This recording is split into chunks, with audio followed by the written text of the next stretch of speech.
Hey guys, welcome back to Fast Fix. For today's video, I'm going to show you how to add follow button on Facebook profile.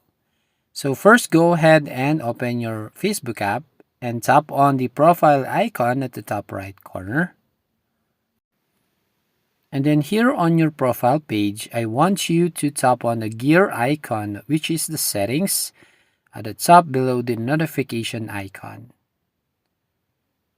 And here on the settings, I want you to go to the search box and type right here follow.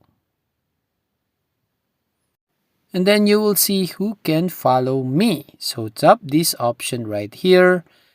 And you need to remember that you must tap this public option.